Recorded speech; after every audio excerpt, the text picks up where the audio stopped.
திருச்சிற்றம்பலம். வணக்கம். இந்த காணொளியில் ஒரு புதிய தொகுப்பை காண இருக்கிறோம். திருமுறைகளில் சைவ சித்தாந்த பொக்கிஷங்கள். அதாவது தேவாரம் படிக்கிறோம், திருவாசக மனமுருகி பாடுறோம், பெரிய புராணத்தை கேட்கும்போது பூரிப்படைகிறோம். 63 நாயன்மார்களை பற்றி சேக்கிலார் பெருமான் எவ்வளவு அருமையா பெரிய புராணம் முழுக்க சொல்லியிருப்பாருன்னா அவ்வளவு பூரிப்படைகிறோம். ஆனால் இவற்றுக்கெல்லாம் பின்னால் மறைந்திருக்கக்கூடிய சைவ சித்தாந்த பொக்கிஷங்கள் பற்றி உணர்ந்திருக்கோமா? நம்மில் பலருக்கு தெரிந்திருக்காது. அப்போ இதில் ஒரு கேள்வி. திருநாவுக்கரசர் அப்பர் பெருமான் பாடினது வெறும் பக்தி பாட்டா? சீர்காழி காழியம்பதியில் அவதரித்து 3 வயதில் பிரம்மபுரீஸ்வரர் தோணியப்பர் திருவருளை கொண்டு அம்பிகை அடியிலே சுமந்து ஞானப்பால் உண்ட திருஞான சம்பந்தர் பாடினது வெறும் குழந்தை பாட்டா? அதே மாதிரி 658 6 வாழ்க 5 வெல்க 8 போற்றின்னு சிவபுராணத்திலேயே திருவாசகத்தில் 658 பாடல்கள்னு பாடி அந்த 658 பாடலை அப்படியே அழுது மணிவாசகர் பாடினாரே, அது வெறும் உணர்ச்சியா அப்படின்னு பார்த்தா இல்லை, அது ஒரு மாபெரும் தத்துவத்தோட உயிரோட்டம். வணக்கம். நமது சேனலுக்கு உங்களை அன்புடன் வரவேற்கிறோம். இன்று முதல் ஒரு புதிய ஆன்மீக பயணத்தை தொடங்க போகிறோம். அதன் பெயர்தான் திருமுறைகளில் மறைந்திருக்கும் சைவ சித்தாந்த பொக்கிஷங்கள். திருச்சிற்றம்பலம். அப்போ இந்த தொடரில் தேவாரம் 7 திருமுறை வரைக்கும், அதுக்கு தேவாரம்னு பேர். 8வது திருமுறை திருவாசகம், 9ஆம் திருமுறை, 10ஆம் திருமுறைக்கு திருமந்திரம்னு பேர், 11ஆம் திருமுறைக்கு 12ஆம் திருமுறை பெரிய புராணம், அத்துடன் சைவ சித்தாந்தம் 14 சாத்திரங்களை கொண்ட சைவ சித்தாந்தம். அது அப்போ 14 சாத்திரம் 12 திருமுறை. இதோட இன்னொரு முக்கியமான நூல்னு கேட்டால் திருவள்ளுவர் அருளிய உலக பொதுமுறையாம் திருக்குறள் ஆகிய இவை அனைத்தையும் பற்றி எளிய தமிழில் ஆராய போகிறோம். சிற்றம்பலம். இப்போ ஏன் இந்த தொடர் அப்படின்னு பார்க்கும் பொழுது, நிறைய பேர் திருமுறையை பாடுறாங்க, ஆனால் அதுக்கு பின்னாடி இருக்கக்கூடிய, நான் முன்னாடி சொன்ன மாதிரி அந்த தத்துவத்தை அறிகிறாங்களா அப்படின்னா ஒரு கேள்விதான் அது. அதேமாரி பாடலை ரசிக்கிறோம், ஆனால் அதன் உயிரை உணர்கிறார்களா? உயிர்னா என்ன? அந்த உயிர் தான் சைவ சித்தாந்தம். அப்போ சைவ சித்தாந்தம் என்றால் என்ன? சைவம் என்றால் சிவனை அடைவதற்கான வழி. இன்னொரு விஷயம், அந்த சித்தாந்த நூல்களில் சித்தாந்த விளக்கம் அப்படின்னு ஒரு நூல் இருக்கு.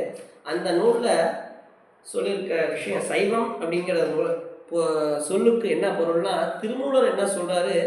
சைவம் சிவனுடன் சம்பந்தமாகுதல். அதாவது சிவபெருமானுடன் சம்பந்தப்பட்ட விஷயத்துக்கு தான் சைவம்னு பேர். சிவனுடன் தொடர்புற்று நிற்றல் என்பதுதான் சைவம் அப்படின்னு விளக்குறார். அதேமாரி எல்லா உயிர்களும் சிவ சம்பந்தம் உடையவை. நான் யார் அப்படின்னு கேட்டால் சிவபெருமானின் அடிமை, சிவனடியார் என்று சொல்லும் பொழுதுதான் அந்த உயிர்கள் சிவநெறியில் பெறத்தக்க மிக உயர்ந்த நன்மையாக கருதப்படுது. இது இந்த சித்தாந்த விளக்கம் அப்படிங்கிற உள்ள வினாவுடை வழியாக சைவம்னா என்ன, சித்தாந்தம்னா என்னன்னு பல கேள்விகளுக்கு கேள்வி விடைகளாக அமைந்துள்ளது. அதேமாரி சித்தாந்தம் அப்படின்னா என்னன்னா முடிந்த முடிவு. இதை தவிர வேற வார்த்தை சித்தாந்தம்னா வேற ஒண்ணுமே கிடையாது. முடிந்த முடிவு, அதுக்கு மேல ஒண்ணுமே கிடையாது. அதுவும் இந்த நூல்ல சொல்லப்பட்டிருக்கு. சித்தாந்த அப்படின்னா முடிந்த முடிவு. முடிவில் நன்றாக ஆராய்ந்து பார்த்து கொள்ளப்படும் முடிவே முடிவான முடிவாகும். அது மாறிப்போவது அல்லை, அதுவே நிலையான முடிவாகி விளங்கும் அப்படிங்கிறது சைவ சித்தாந்தத்தில் சித்தாந்தம் என்ற சொல்லுக்கு பொருளாக விளங்குது. இரண்டும் சேர்த்தால் சிவனை அடைவதை வழிகாட்டக்கூடிய முடிந்த முடிவு, சிவனை அடைய வழிகாட்டும் இறுதியான உண்மை, அதுதான் சைவ சித்தாந்தம். இறைவன் திருவடி அடைதல், நிட்டை கூடுதல், வீடு பேற்றுக்கான வழி வகுத்தல், அதுதான் சைவ சித்தாந்தம். 14 சாத்திரங்களில் பார்க்கப்படக்கூடிய முக்கியமான விடயம். அதுமாரி இங்கே இதை யார் சொன்னார்கள் அப்படின்னு கேட்கும்பொழுது, அங்கே தான் சிவஞான போதம் அப்படிங்கக்கூடிய அந்த நூல்கள். மெய்கண்டார் அருளி செய்த இந்த சிவஞான போதம் அப்படிங்கக்கூடிய நூலில் சைவ சித்தாந்தத்தின் அடித்தளமாக வழங்கக்கூடியது இந்த சிவஞான போதம் அப்படிங்கக்கூடிய ஒரு நூல். ஸோ திருமுறைகள் ஒரு நூற்றாண்டுகளில் பாடப்பட்டிருக்கு. தோத்திரங்களாகக்கூடிய 14 இந்த தோத்திரங்கள் திருமுறைகளாகவும் சாத்திரங்கள் இந்த 14 சாத்திரங்களாகவும் விளங்குகிறது. அப்போ தோத்திரமும் சாத்திரமும் எதுக்குன்னு கேட்டால் 2 கண் எதுக்குன்னு கேட்குற மாதிரி தான். 2 கண்ணில் ஒரு கண் இருந்தால் போதாதா அப்படின்னு கேட்குற மாதிரி தான் அது. அப்போது அதுவும் இந்த புத்தகத்தில் சாத்திரமும் தோத்திரமும் அப்படின்னு ஒரு கேள்வி 9வது கேள்வியாக அமைந்துள்ளது. எதற்கு 2 கண்கள் அப்படிங்கிற மாதிரி இருக்கு. அறிவு நெறியை விளக்கி காட்டுவன சாத்திரங்கள், அன்பு நெறியை விளக்கி காட்டுவன தோத்திரங்கள். அப்போ தோத்திரங்கள் இலக்கியமாகவும் சாத்திரங்கள் இலக்கண நூல்களாகவும் விளங்குகின்றன. இது இதில் பார்க்கக்கூடிய விஷயம். இப்போ ஒரு சில திருமுறைகளும் அதுக்கு இணையான சைவ சித்தாந்த சாத்திர நூல்களில் இருக்கக்கூடிய விடயங்களும் பார்க்கலாம். முதல் பாடல் சீர்காழியில திருஞான சம்பந்தர் ஞானப்பால் அம்மைட்ட உண்டு சிவபெருமானை பற்றி பாடுறாரு. தோடுடைய செவியன் விடையேறியோர் தூவன் மதிசூடி காடுடைய சுடலை பொடி பூசி என் உள்ளம் கவர்கள்வன். அப்ப காதல தோடறிந்தவன், காலை ரிஷபாரூட வாகனாக அம்மையப்பராக இறைவன் காட்சி கொடுத்தார். அப்ப அப்படி வந்தாரு. 3வது காலையின் மேல் ஏறி வருவர், தூய வெண்மையான சந்திரனை பிறையில் உடையவர். அப்ப காடுடைய சுடலை பொடி பூசி என் உள்ளம் கவர்கள்வன். 4வது சுடுகாட்டு சாம்பலை உடலில் பூசி இருக்கக்கூடியவர். அப்படியெல்லாம் சிவபெருமான் என் மனதை கொள்ளை கொண்டார்னு கொள்ளை அடித்த கல்வனாக இருக்கிறார். இப்ப கல்வன்னு சிவபெருமானை சொல்ல முடியுமா? அதே மாதிரி மாணிக்கவாசகர் சொல்வார் பின்னாடி வர அவன் அருளாளேன்னு. அப்ப கல்வன்னு சிவபெருமானை சொல்றாங்க.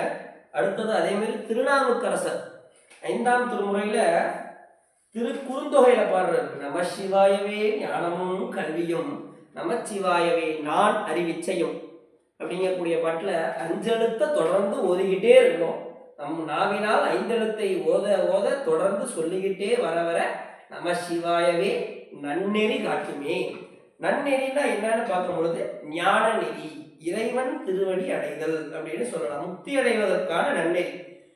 பின்னாடி மாணிக்கவாசகர் தன்னுடைய சிவபுராணத்துல முன்னாடி சொல்லுவோம்னா 4 வரி தொல்லை இரும்பிறவி சூனங்காய் நீக்கி அல்லல் அறுத்து ஆனந்தமாக்கியதே எல்லை மறுவான் நெறி அளிக்கும்னு சொல்லியிருப்பார். அந்த நெறி எதுன்னா ஞான நெறி. ஞானத்தின் வகைகள் 4. அதை பற்றி சிவபிரகாசம் 83வது பாடல்லையும் கேட்டல் சிந்தித்தல் தெளிதல்லாம் நிறைய விஷயம் இருக்கு. பின்னாடி ஒவ்வொரு வீடியோலையும் ஒவ்வொரு திருமுறைக்கும் சாத்திரத்துக்குமான அந்த இணை என்னென்ன ஒரே மாரி இருக்குங்கிறதெல்லாம் நிறைய பார்க்கலாம். இப்போ அதே மாதிரி மாணிக்கவாசகர் அவன் அருளாலே அவன் தாள் வணங்கி. அப்போ அவனோட திருவடியை வணங்கணும்னா அதுக்கு அவன் அருள் வேண்டும். சிவன் அருளின்றி எதுவுமே நிகழாது. உலகில் 14 லோகங்களா இருக்கு, எதுலையா இருந்தாலும் அவன் அருளின்றி ஒரு அணுவும் அசையாதுங்கிறது தான் சிவபெருமான பத்திர மிக ஆகச்சிறந்த ஒரு சிறப்பு. அது மாதிரி அடுத்தது அன்பே சிவம்னு திருமந்திரத்துல ஒரு சொல் இருக்கு. அது மாரி அது என்னன்னா சிவனான சித்தியார்ல ஒரு அதுக்கு இணையாக சொல்றாங்க, அன்பால் சிவனை அடைவதே சித்தாந்த நெறி. அப்போ அன்பே சிவத்தை உணர செய்யும் வழி அப்படிங்கிறது இதுக்கு பொருளா இருக்கு. ஒரு சில எடுத்துக்காட்டுகள் பார்க்கலாம். நம்ம உலகத்துல மரங்கள் பார்க்குறோம். அந்த மரத்துல கிளை இருக்கு, இலை இருக்கு, பூ வருது, காய் பழம் வருது எல்லாம். அப்போ அதெல்லாம் உண்மையா?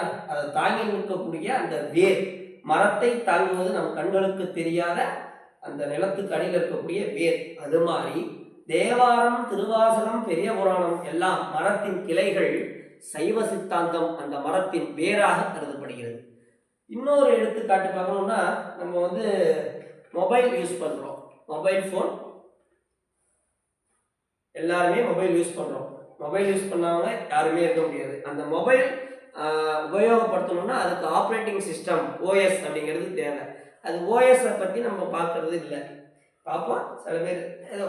அப்போ அந்த ஓஎஸ் மாதிரி திருமுறைகள் அப்படிங்கிறது அந்த மொபைலில் இருக்கக்கூடிய அப்ளிகேஷன் மாதிரியாகவும் சைவ சித்தாந்தம் அந்த ஆப்ரேட்டிங் சிஸ்டமாகவும் இருக்கு. அப்போ அதுமாரி திருமுறைகளை வெறும் பாடலாக படிக்காமல் அதன் உள்ளிருக்கும் ஞானத்தை அறிந்தால் ஒவ்வொரு பாடலும் நமக்குள் ஒரு புதிய ஒளியை ஏற்றும். அந்த ஒளியை தேடும் இந்த பயணத்தில் நீங்களும் என்னோடு இணைந்து பயணிக்க அன்புடன் வரவேற்கிறேன். இப்போ பாடலை மனதால் ரசித்தால் பக்தி பிறக்கும், பொருளை அறிவால் உணர்ந்தால் சிவ ஞானம் பிறக்கும். மற்றொரு காணொளியில் காணலாம். திருச்சிற்றம்பலம்.